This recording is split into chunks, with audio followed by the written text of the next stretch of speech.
Okay, I've got to tell you up front, this is a little bit weird today because right now you're in one of our bathrooms. But the reason we're using this bathroom today is because it's decorated in a sport motif to kind of go along with the theme, the character trait for the month of February, and that is endurance. Because endurance is usually thought of in an athletic context. This is my dad's, one of his Legion baseball teams. Dad coached ball for years here. There he is. This is my father-in-law. His team won the regional championship in like 1964 or 3. He went on to play JUCO ball. This is me, about maybe 5th grade. The ball's as big as I am. But please note the cool Converse All-Stars. You know, I was cool before cool was cool. Forget about the knee-high tube socks though. Endurance. Endurance is not just about sports. It's about life. Luke chapter 18 gives a great example of what it means to endure. In this story, we have a judge, and not just a judge. It was a judge who, by his own word, his own admission, says, I don't fear God and I don't fear man. So he was in a very strong position and was a very strong personality.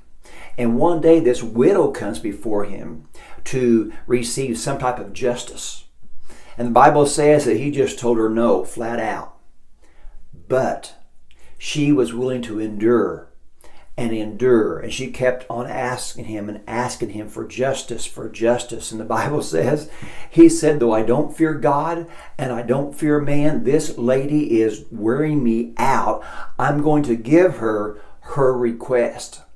And so she won her case, not due to her giftedness or her eloquence, simply because she would not give up.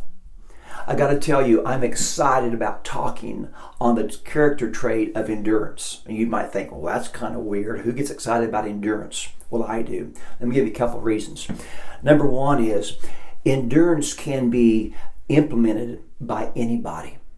As our story today, the widow lady, she represented the lower echelon of Jewish culture compared to the judge who was a higher up. And this man not only had the position and the authority, he had an attitude to go along with it. But even still, this little widow who was weak and powerless in and of herself, because she embraced endurance, she won. And this is something that we need to impress upon our kids. It doesn't matter how many letters you have behind your name, how big your bank account is, how articulate or inarticulate you are. If you are willing to endure, most of life will be before you. So that's one reason that endurance is so important. And the second reason is homeschooling is uniquely qualified or is uniquely positioned to help teach our kids endurance.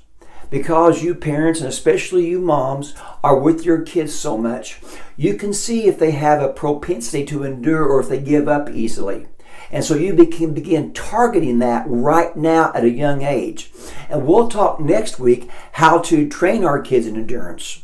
But the good point is you're in a great position to be able to do that with your children because you're with them most of the day. So let's talk about endurance this month. Let's embrace endurance. Why? Anybody can do it. And it's especially suited for the homeschool community to teach their kids that by endurance we conquer. This is Kirk Smith with ICHE's Take 5.